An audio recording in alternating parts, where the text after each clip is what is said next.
લાગીને નો ઉભો રહેતો હાજે માર નાખું હું તમને તો કહું એ તો એ જ ને હાલો ને એમ નહીં તમે બેઠા હોય 5 જણા રમવા તો બારને રમવા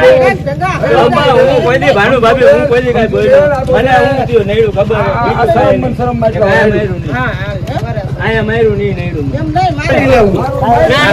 કરવાનું કાઈ ન થતું ભાઈ એટલે એમ કહે કે બાપા હું લેવા મારું